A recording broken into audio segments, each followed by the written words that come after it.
¿Qué tal? Buenas tardes, ministro. Buenas tardes. Ayer aprobaron en primera vuelta la ley de cooperación. ¿Qué va a pasar si en 2030 no se destina el 0,7% a cooperación, como exige la ley? El objetivo del anteproyecto de ley, que todavía tiene que ser aprobado por las Cortes, pero yo creo que como es una política de Estado, todos los grupos parlamentarios se sumarán a él, es muy claro. Es conseguir el 0,7 en el 2030. Para eso se va a hacer una planificación plurianual y además es un objetivo que incumbe a todas las administraciones que participan de la ayuda oficial al desarrollo. Por supuesto, la Administración General del Estado, que depende del Gobierno de España. Y nuestro compromiso es muy claro. Y la prueba de ello es que en estos presupuestos generales del Estado ya ha habido un incremento con respecto al año anterior de casi 400 millones de euros en ayuda oficial al desarrollo. Se ha recuperado toda una década de retroceso en ayuda oficial al desarrollo en unos solos presupuestos generales del Estado, pero también incumbe a las comunidades autónomas y a los entes locales, a los ayuntamientos. Todos juntos podemos llegar al 0,7 en 2030, como quieren los españoles. ¿Pero habrá consecuencias si no se alcanza ese 0,7%? Bueno, la ley indica que esto incumbe a todas las administraciones, que es necesario todo un plan indicativo plurianual y que hay que estar a las capacidades presupuestarias. Las consecuencias principales será que el bienestar de los españoles no puede estar garantizado si no hay bienestar también de nuestros vecinos y del resto de la comunidad internacional. La crisis de COVID-19 pone todavía más de relieve y más énfasis en la necesidad de esta ley, que no en vano se llama de desarrollo sostenible y de solidaridad global. Lo que nos recuerda es que en el caso del COVID-19 nadie está a salvo hasta que no estemos todos a salvo y que el bienestar de los españoles depende también y está unido con el bienestar de las otras personas. Por lo tanto, no se trata solamente de cifras numéricas, no se trata solamente de la proyección de los valores que quieren los españoles, que lo quieren, sino también se trata de la defensa de los intereses de España. Todo eso está en esta ley. Uno de los elementos de cooperación que hemos visto en la crisis de la COVID es la donación de vacunas. España ha donado ya 50 millones de vacunas a través de COVAX. ¿Esas vacunas entran dentro del presupuesto de cooperación? Sí. La donación de vacunas es parte también de la ayuda oficial al desarrollo. La ayuda oficial al desarrollo, lo que se considera ayuda oficial al desarrollo, no es una cosa que España pueda decidir o no. Son unos listados que establece el Comité de Ayuda al Desarrollo de la OCDE, del que España es parte. Y ahí se decide y se especifica también un precio para cada dosis de vacuna donada. Por supuesto, en estos momentos es un esfuerzo muy importante que tenemos que hacer todo. 50 millones de vacunas, efectivamente, es eso en estos momentos la donación comprometida para España, muy centrada en África, unos 23 millones de vacunas, y en América Latina, 21 millones. Ayer, sin ir más lejos, tuve un encuentro aquí en Madrid con mi homólogo pakistaní y le ofrecí la ayuda de España si lo necesita, porque eso es también una forma de proteger a los españoles. Insisto, nadie estará a salvo hasta que todos estemos a salvo. Lo que pasa es que el incremento de cooperación viene en buena medida por las vacunas, entiendo. ¿Qué otro tipo de medidas, o sea, en qué otro tipo de cosas se ve el incremento de esa inversión en cooperación? La Agencia Española de Cooperación Internacional y de Desarrollo ha tenido en estos presupuestos generales del Estado, y estamos hablando de la principal herramienta que tiene nuestra cooperación, como no ha tenido en los últimos años. Eso es dinero que va a ir directamente a los objetivos de nuestra cooperación: salud, búsqueda de la igualdad de género, desarrollo en seguridad alimentaria de los países del Sahel, todas las prioridades de nuestra cooperación. Pero además, esta nueva ley de cooperación busca ir más allá de la ayuda oficial al desarrollo. En ese sentido, es una ley innovadora y busca movilizar otro tipo de fondos. Y por lo tanto, también se crea un nuevo instrumento, que es el FEDES, que es un fondo para la cooperación financiera. Cada vez más, la cooperación al desarrollo, el desarrollo en general, pasa también por la movilización de fondos privados y de cooperación financiera. Todo ese esfuerzo va a ser parte de lo que España quiere conseguir en los próximos años. Cuando entre en vigor la ley, ¿en qué va a mejorar la vida de los cooperantes? La dignificación de la vida de los cooperantes es uno de los objetivos fundamentales también de esta ley. Va a haber un estatuto del cooperante. La propia ley reconoce ya un deber de cuidado. Se va a equiparar a los cooperantes con otras personas que prestan su servicio en el exterior, por ejemplo, a los militares caídos en actos de servicio. No tenemos que olvidar que hay 19 cooperantes que han sido asesinados haciendo su labor humanitaria. Las indemnizaciones que puedan recibir los cooperantes van a tener un tratamiento fiscal específico. Y sobre todo, lo más importante, lo que yo creo que les dignifica mucho más, es se va a establecer una carrera profesional para cooperantes y voluntarios, tanto aquellos que están trabajando en la Agencia Española de Cooperación Internacional como para aquellos que prestan su labor en las ONGs, que son reconocidas específicamente en la ley, igual que lo es la cooperación descentralizada. Ministro, ¿qué significa que el Sahel se establezca como área de prioridad y si se va a producir algún cambio respecto a la situación actual? La cooperación, para ser eficaz, también tiene que concentrarse. Tiene que concentrarse en unos sectores en los que España puede ofrecer valor añadido y en unos países, que son los países que conocemos mejor. Hay un área tradicional de nuestra cooperación, que es América Latina, que por supuesto se mantiene. Y una de las áreas donde España ofrece valor es en los países de renta media, que se encuentran muchos de ellos en América Latina. Pero también hemos desarrollado un expertise en los últimos años en el Sahel, una zona que conocemos bien, una zona en la que nuestra cooperación ya tiene presencia.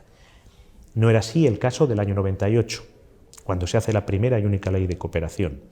Por eso el Sahel aparece en este momento. Es una nueva actualización.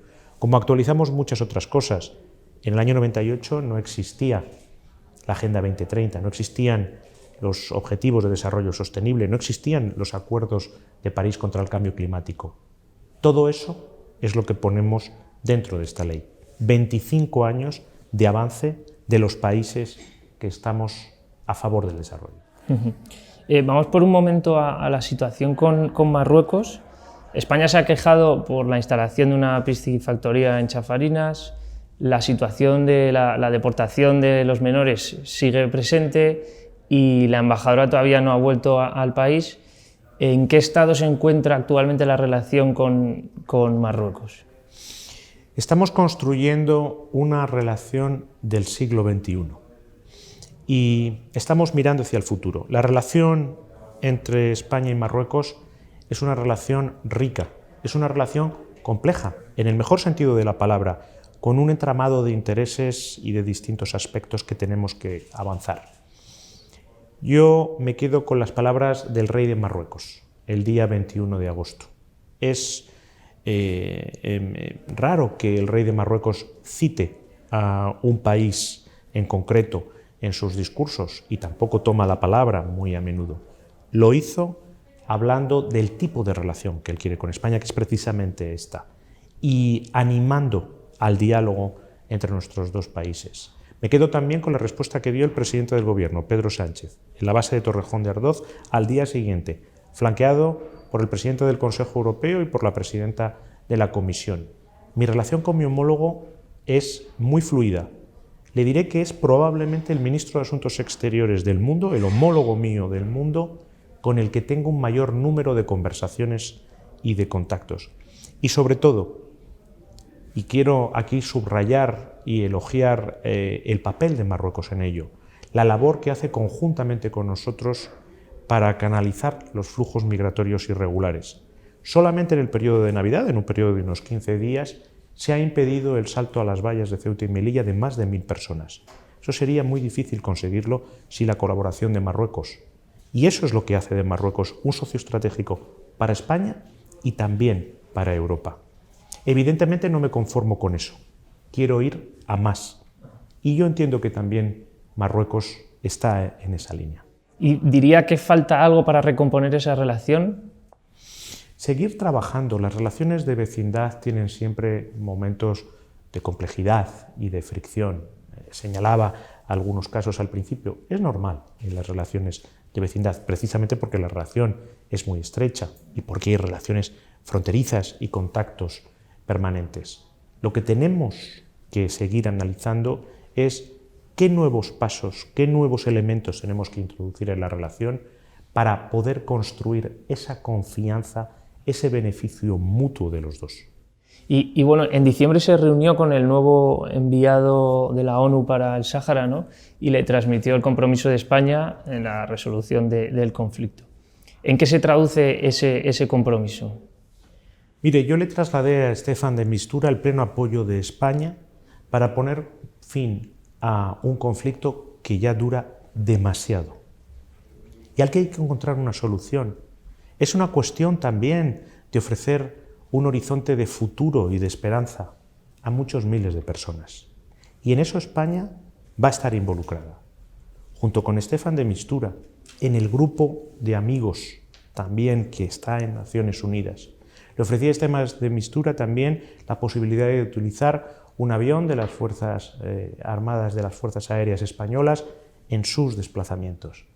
Ahí va a estar siempre España, para encontrar una solución entre las distintas opciones que están avaladas por las resoluciones del Consejo de Seguridad de Naciones Unidas, que sea una solución mutuamente aceptable para las partes, que sea política. Eso es lo que quiere España, y ahí va a estar España. Porque no podemos seguir más décadas con este conflicto abierto. Ese sí es un imperativo moral en el que España quiere participar, encontrar una solución. Y yendo a esas propuestas de resolución planteadas por la ONU, ¿ve realmente factible un referéndum de autodeterminación y en qué garantía y con qué garantías? Yo no quiero hablar en nombre de las partes, no quiero hablar en nombre de ellas, pero es evidente que hay propuestas que son creíbles, son propuestas que son una pista para ello y son las partes las que tienen que decidirlos. Lo que España sí está es a favor de una solución en el marco de Naciones Unidas. En eso estamos. No podemos hablar en nombre de las partes. Podemos animarlas, podemos ayudarlas, podemos establecer puentes y cauces. Y yo voy a empeñar esfuerzo político en ello. ¿Ve margen a de solución al conflicto entre Marruecos y Argelia? Nuevamente, no puedo hablar por dos países que son soberanos y que toman sus decisiones soberanamente. Los dos son socios estratégicos para España de primer orden. Hablaba de la cooperación migratoria con Marruecos, que yo quería alabar y saludar, pero también quiero saludar y alabar la cooperación energética que tiene Argelia con nosotros. En mi viaje a Argelia, donde me recibió el presidente argelino, el ministro de Asuntos Exteriores, el ministro de Energía, me dieron garantías para el suministro de gas a España, que se están cumpliendo, y así me lo trasladan las compañías gasísticas españolas. Lo que nosotros queremos es que nuestros vecinos convivan en paz, en concordia, y construir con ellos ese espacio común que es el Mediterráneo en general y con Argelia y Marruecos en el Mediterráneo occidental. No puedo hablar por ellos, ellos toman sus decisiones, pero donde siempre estará España es tendiendo puentes y construyendo con ellos la comunidad del Mediterráneo, y muy especialmente la del Mediterráneo occidental. El acercamiento a Argelia, al ser un socio estratégico en cuanto al gas, ¿puede tener que ver con que la embajadora de Marruecos no esté en España? No, en absoluto, en absoluto. Las decisiones sobre los nombramientos de embajadores, los regresos de embajadores, son decisiones autónomas de cada Estado. ¿Y cuándo cree que volverá? Porque da la sensación de que hasta que no vuelva no estará la relación entre los dos países normalizada. Es una decisión y es una respuesta que solo le puede dar Marruecos. Sí le recuerdo que la embajada de Marruecos en España está abierta y que hay un encargado de negocios al frente de ella, y que el encargado de negocios es una de las figuras reconocidas por la Convención de Viena de Relaciones Diplomáticas para representar a los Estados. Por supuesto que me gustaría y desearía que la embajadora de Marruecos regresara, pero la relación entre el Ministerio de Asuntos Exteriores de España y la embajada de Marruecos, aquí su encargado de negocios, es muy fluida, exactamente igual que la embajada de España en Rabat con el Ministerio de Asuntos Exteriores y los distintos ministerios marroquíes. ¿Y qué cree que falta para que se produzca ese regreso? Bueno, necesitamos a las dos partes que sigamos avanzando y, sobre todo, lo que es muy importante, lo importante es establecer esa relación, establecer esos distintos puntos en los que queremos cooperar, porque es mutuamente beneficioso para ambas partes, en los que tenemos que evitar ambas partes cualquier tipo de acción unilateral que pueda desestabilizar la confianza del otro, y yo estoy seguro que más pronto que tarde daremos los pasos para consolidar esa relación del siglo XXI. La diplomacia necesita tiempo y a veces también necesita paciencia, pero siempre da sus frutos. Dice que no puede hacer nada uno de los dos estados de manera unilateral que pueda molestar al otro. ¿Tiene garantías de que no va a haber un episodio como el de la presión migratoria sobre Ceuta? Las garantías al final son los hechos. Estas Navidades, gracias a la colaboración con Marruecos, se ha evitado el salto de unas 1000 personas. Eso no se podría haber hecho sin la colaboración de Marruecos. Por lo tanto, yo juzgo finalmente por los hechos, y esos son los hechos. Volviendo a Argelia, en otoño se llegó a temer por el abastecimiento de gas en España. Ha mencionado que viajó allí, que se le garantizó que iba a haber abastecimiento suficiente. ¿En algún momento ha habido desabastecimiento del que no nos hayamos enterado? ¿Se han tenido que utilizar los buques metaneros para que llegue el gas debido al cierre de uno de los gasoductos? El suministro de gas argelino está completamente garantizado. Y en las conversaciones que he tenido con las compañías gasísticas españolas me lo han confirmado. En ningún momento se ha producido desabastecimiento gasístico ni se va a producir. ¿Pero ha sido suficiente el único gasoducto que está abierto? No soy un experto en esos temas, tendría que preguntárselo a las compañías.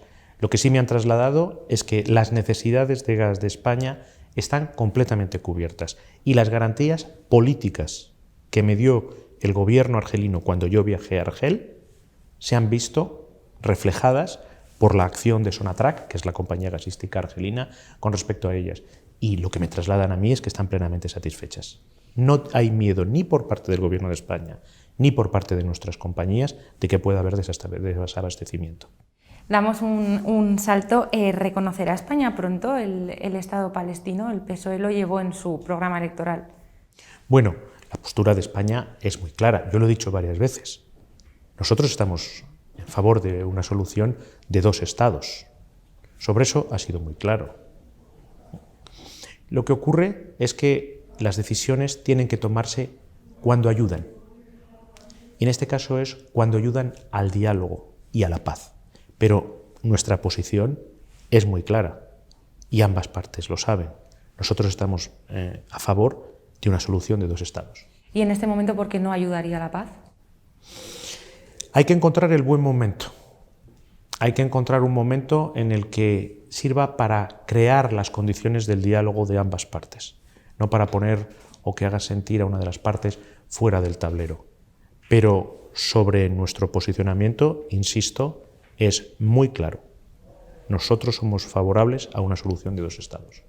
Sánchez va a viajar dentro de poco a Dubái con motivo del Día de España en la Expo. ¿Ha habido contactos con la Casa Real o con el entorno del rey emérito para evitar un encuentro incómodo? Mire, el presidente del Gobierno va a viajar el día 2 de febrero, yo le voy a acompañar, voy a ser uno de los ministros que le va a acompañar en lo que es el Día de España. Lo más normal del mundo es que el presidente del Gobierno esté presente en el Día de España, además en un contexto muy particular, que es un contexto de recuperación económica de España, de llegada de los fondos europeos y de captación también de inversores para esos fondos europeos y para coadyuvar a esos fondos europeos. Y por lo tanto, ese es el objetivo del viaje, no otro. ¿Asistirá a la Expo Felipe VI como otros jefes de Estado? Hay una costumbre que es casi, yo diría ya, una norma diplomática, si quiere darle, digamos, ese adjetivo, que es que el presidente del Gobierno y el jefe del Estado no viajan en el exterior, en viajes internacionales juntos. Hay una única excepción, que son las cumbres iberoamericanas, por el papel tan relevante que tiene América Latina para España y que tiene tanto el jefe del Estado como el presidente del Gobierno. Fuera de eso, lo anómalo sería que viajaran ambos a la vez o juntos. ¿Pero puede ir a la clausura como otros jefes de Estado? El presidente del gobierno es el que va a estar en el Día de España. Ese es quien va a acudir acompañado por mí y por algún otro ministro, y hay un objetivo claro. Yo creo que no hay que buscar más pies al gato, si me permite la frase. Le iba a preguntar si incomoda que Felipe VI viaje a ese país dada la situación del rey emérito. Bueno, tendría que contestar la Casa Real, yo no voy a contestar en su lugar. Desde luego, el presidente del gobierno viaja muy cómodamente a Dubái para representar a España el Día de España y en un contexto que es el de una recuperación económica. Por mantenernos un poco en la región, ¿qué opina de la celebración de la Supercopa de España en Arabia Saudí? Y si cree, como han denunciado varias ONG, que es una cuestión de sport washing para blanqueamiento de su imagen internacional. Bueno, yo creo que en temas deportivos dejemos que sean los deportistas el centro. Dejemos que sean los futbolistas que se entrenan con ahínco y que los hinchas y los fans sean los que disfruten. No les pongamos un peso político que no es el de ellos. Dejemos que sea el deporte el que brille y que gane el mejor. Pues cambiando nuevamente de tema, ¿cuál es la posición del gobierno de España en el pulso entre Estados Unidos y Rusia por Ucrania? Y si cree que la Unión Europea ha quedado como relegada a un segundo plano en la solución del conflicto. El pulso no debe de ser de Estados Unidos y Rusia exclusivamente. Ucrania atañe muy directamente a Europa. Yo me he expresado muy claramente en muchos momentos, lo hice ya en la reunión ministerial de la OTAN en Riga, lo hice el viernes pasado en la videoconferencia que tuvimos los ministros de Asuntos Exteriores de la OTAN, y hoy mismo la secretaria de Estado de Asuntos Exteriores ha estado representando a España en el Consejo Rusia-OTAN. El compromiso de España con la integridad territorial y la soberanía de Ucrania, incluida Crimea, está fuera de toda duda. También creemos que no pueden tomarse decisiones sobre Europa sin los europeos. Es algo que es de toda lógica y, desde luego, la voz de España se alzará para eso. Y al mismo tiempo, por supuesto, que tenemos que actuar conjuntamente con el que es el aliado natural de Europa, que son los Estados Unidos, en el marco que tenemos, que es el de la OTAN. Y nuestra posición es muy clara: no puede haber esferas de influencia. Sería una involución en la historia de Europa. No puede haber condicionantes, ni a la OTAN ni a la Unión Europea, de quién pueden ser o no pueden ser sus miembros. Y tampoco se puede poner condiciones a un Estado soberano sobre cuál debe ser su esquema de seguridad. Y ahora, en estos mismos momentos, lo que sí que hay que hacer es darle una oportunidad al diálogo. Hoy se ha reunido Rusia, representantes rusos, con representantes de la OTAN. España, como les decía, ha estado representada por la secretaria de Estado de Asuntos Exteriores. Hace 2 años que no se reunía en ese consejo. Eso es una excelente noticia. Eso es lo que nosotros queremos que triunfe, el diálogo. Pero igual que le digo eso, yo creo que tanto los europeos como los aliados de la OTAN tenemos que tener unidad. Unidad en el diálogo, a favor del diálogo, pero también unidad en la disuasión si fuera necesario. ¿Y existe esa unidad de Unión Europea y Estados Unidos frente a Rusia? ¿Esa unidad de política? ¿O está dirigiendo Estados Unidos? La unidad en el posicionamiento en estos momentos respecto a Ucrania, respecto a lo que es la frontera de la Unión Europea, la frontera este, en este caso, es total.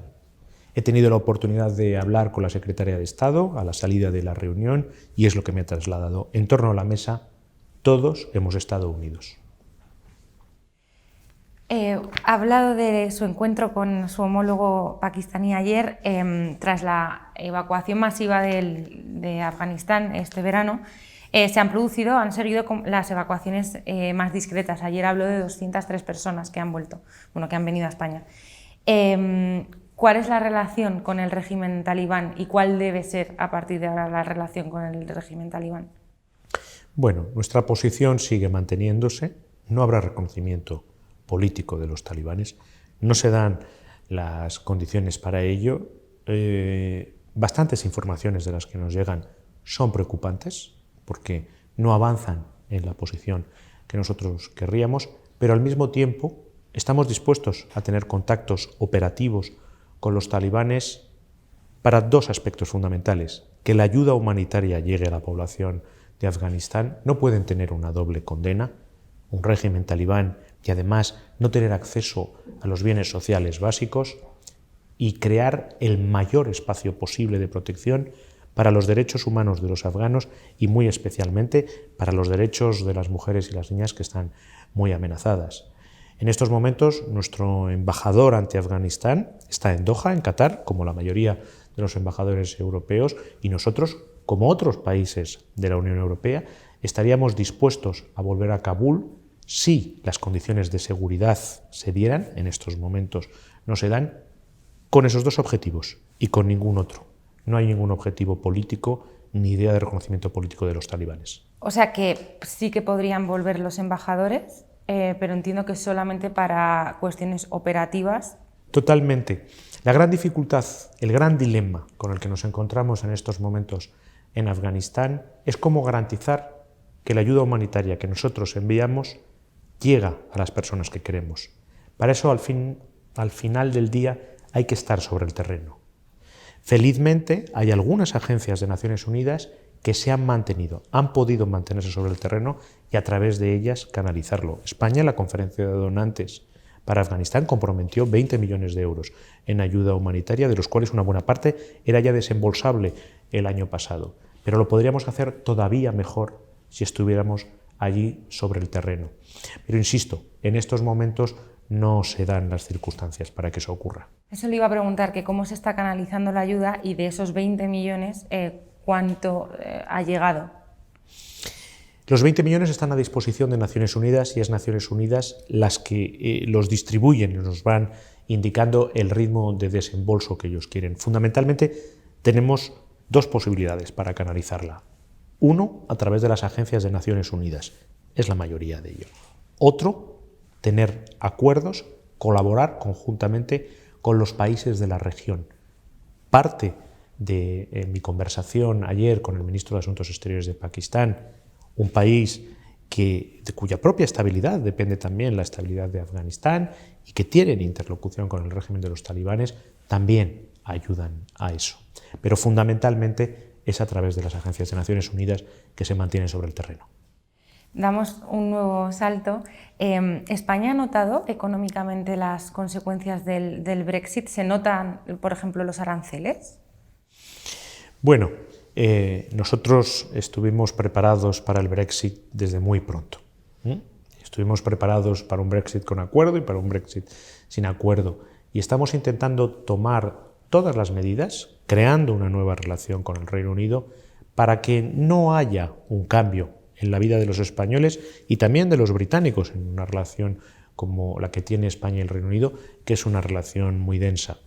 Y por lo tanto estamos estableciendo un marco para que los españoles y las relaciones que España tenía con el Reino Unido y los británicos en España, que no olvidemos, son la comunidad más importante en toda Europa y tienen propiedades muy numerosas aquí en España, puedan mantenerse igual. Y exactamente lo mismo para los operadores económicos, muy en particular la conectividad aérea entre España y el Reino Unido. No debería de verse afectado. Usted dijo ayer que no tiene constancia de que la polémica sobre la carne, por las palabras del ministro de Consumo, Alberto Garzón, haya tenido un efecto en la población de Reino Unido en cuanto a la calidad o en cuanto a su percepción sobre la calidad de la carne española. Pero a la vez dijo que seguiría trabajando para que esa excelencia siga llegando, ¿no?, a los ciudadanos británicos. ¿Se plantea lanzar una campaña específica el Gobierno en Reino Unido, dada esta polémica, o es una polémica que solamente está en España? Mire, yo no quiero abundar en un debate que es estéril completamente y en una polémica que es estéril e inútil. El presidente del Gobierno ha hablado, el ministro de Agricultura, que es quien directamente se ocupa de estos temas, ha hablado, yo suscribo completamente sus palabras. Y lo que sí le garantizo es que los productos españoles, los productos agroalimentarios españoles, hablan por sí solos de su excelente calidad. Y el Gobierno va a trabajar para que esa calidad, si fuera necesario, que hablan ya por sí solos, se conozca todavía más. Y yo, como ministro de Asuntos Exteriores, por supuesto, los pasearé por el mundo paseando su excelente calidad. Pero vamos, que no es necesaria una campaña específica. Tendría que hablar con el ministro de Agricultura, no puedo hablar de temas que no me competen. Respecto a la posición de España en la Unión Europea, hasta ahora Pedro Sánchez era el líder socialdemócrata más importante al tener la presidencia del Gobierno. Esto cambia cuando Scholz consigue el gobierno alemán, pero ha visitado antes París que España. ¿Esto cree usted que va a seguir teniendo más peso el eje París-Berlín o Berlín-París que el eje Berlín-Madrid a pesar del cambio de color en el gobierno alemán? El viaje del canciller Scholz a París no es indicativo de nada, más que de una inveterada tradición del eje franco-alemán, de que cuando se elige un nuevo canciller en Berlín, su primer viaje casi inmediatamente es a París, y cuando se elige un nuevo presidente de la República Francesa, su primer viaje prácticamente en las horas siguientes es a Berlín. Es una tradición diplomática que demuestra la sintonía del eje franco-alemán. Por lo tanto, no es ninguna novedad ni es indicativo de nada más que una tradición. Como socialdemócrata no puedo más que felicitarme y alegrarme de que la familia socialdemócrata se amplíe y de que Alemania tenga como canciller al frente a una persona como el canciller Scholz. Eso no cambia, sino que hace todavía y refuerza mucho más la posición del presidente del Gobierno y de la familia socialdemócrata en Europa. En el Parlamento Europeo, el Partido Socialista Obrero Español sigue teniendo el grupo de eurodiputados más numeroso de toda Europa. Y yo creo que esto también es una indicación de una cosa, y es Europa está viviendo un auténtico momento socialdemócrata. El COVID-19 hace que las fuerzas políticas, que siempre han estado a favor de la protección de sus ciudadanos, de la defensa de una sanidad pública, del refuerzo de lo público, las fuerzas también europeístas, que han considerado que la mejor forma de enfrentarse a los desafíos de Europa es con soluciones europeas, como la central de compras de material sanitario o como la mutualización de la deuda y los fondos europeos. Por lo tanto, nada más normal que al frente de Alemania se encuentre un socialdemócrata, porque son esas recetas precisamente las que necesita Europa para esa recuperación justa y para hacer frente a esta crisis que empezó siendo sanitaria, se convirtió en económica y por lo tanto en social. Siendo un poco el heredero de Merkel y habiendo pactado con los liberales, ¿le preocupa que esa receta socialdemócrata no sea todo lo extensiva que podría ser en Alemania y por ende contagiar al resto de Europa? Creo que las ideas de Olaf Scholz y del SPD son bien conocidas y su visión europeísta, su visión de socialdemócrata ha quedado claramente contrastada. Yo estoy seguro que de esto sale reforzada la Europa social y desde luego ese es el espíritu con el que queremos trabajar con Alemania y con el que vamos a trabajar. ¿Están trabajando en un encuentro de Pedro Sánchez con Joe Biden? Todo viaje ocurrirá y todo encuentro ocurrirá cuando tenga que ocurrir. La relación entre el presidente Sánchez y el presidente Biden es una relación estrecha porque la relación entre España y Estados Unidos es estrecha. Estados Unidos, cuando tiene que hacer la retirada de sus colaboradores afganos en esos momentos tan dramáticos de agosto, podía recurrir a muchos países para ese tránsito. Y precisamente el presidente Biden llamó al presidente Sánchez y solicitó el uso de las bases conjuntas. Y por supuesto el presidente Sánchez accedió porque somos un socio fiable de los Estados Unidos, somos un aliado fiable. Así lo ha dicho el propio presidente Biden en varios comunicados que ha sacado. Yo tengo una excelente relación con el secretario de Estado Blinken, mi homólogo norteamericano. Mantuve ya un encuentro en los márgenes de la ministerial de la OCDE, que precisamente presidía Estados Unidos el pasado año, donde estuvimos reunidos por espacio de 1 hora y media repasando todo tipo de temas. Esa relación es estrecha y se va a reforzar mucho más en los próximos meses. España va a ser la cumbre de la OTAN y ese va a ser un momento muy importante, porque, insisto, el aliado natural de Europa son los Estados Unidos. Pero antes de esa cumbre de la OTAN, ¿puede haber un viaje de Pedro Sánchez a Estados Unidos o un encuentro con Joe Biden? Si fuera necesario.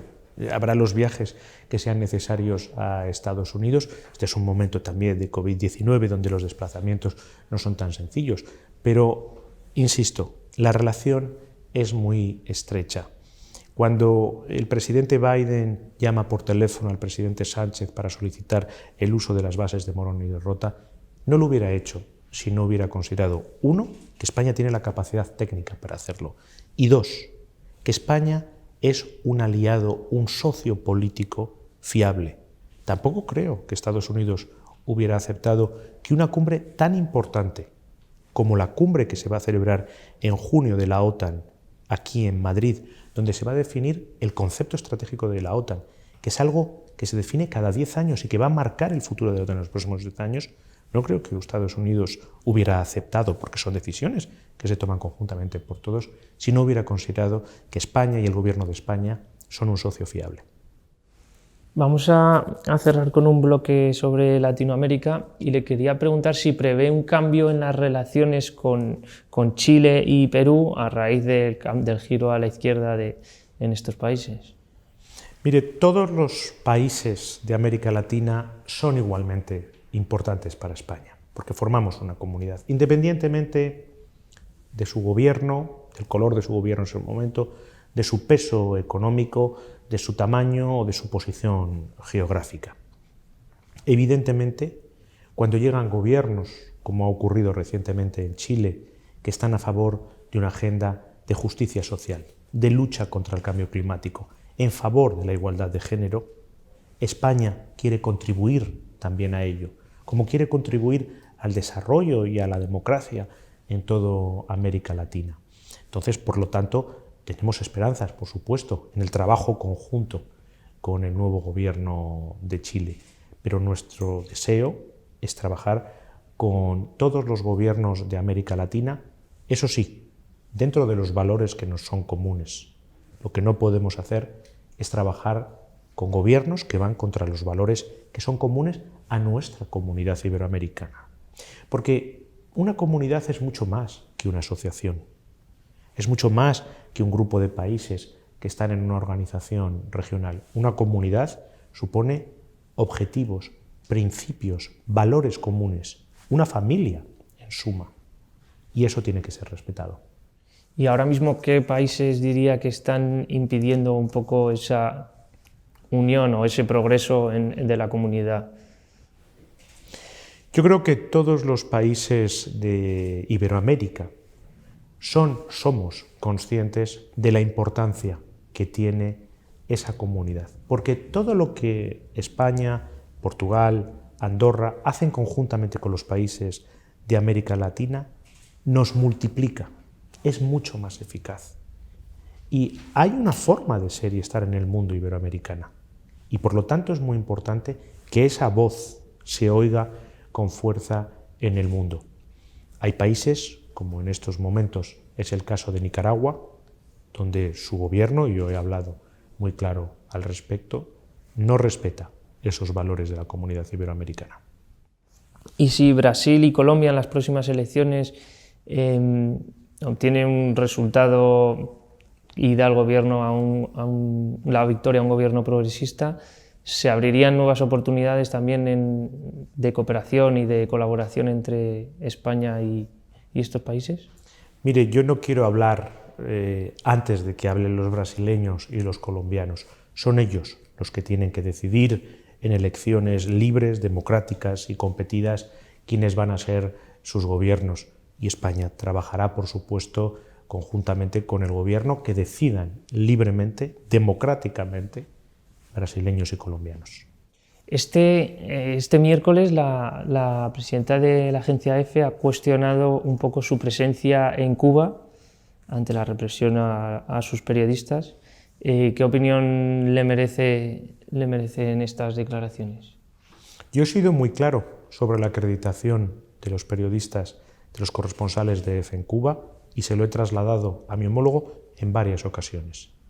Necesitan acreditarse para que puedan trabajar. Sería muy triste que la agencia EFE tuviera que cuestionarse su presencia en Cuba, un país del que la sociedad española se siente muy cercana y viceversa. Lo que todos queremos, y la agencia EFE también, es que se mantenga en la isla, pero tienen que tener los medios para poder trabajar libremente. Y por lo tanto, yo lo que sí espero es que se concedan las acreditaciones y que la agencia EFE tenga la posibilidad de seguir trabajando y no tenga que consumarse esa salida. ¿Y qué respuesta ha recibido en esos contactos con el gobierno cubano? Permítame que no desvele eso. Vamos a trabajar porque la agencia EFE se mantenga en Cuba. Pues muchísimas gracias. A ustedes.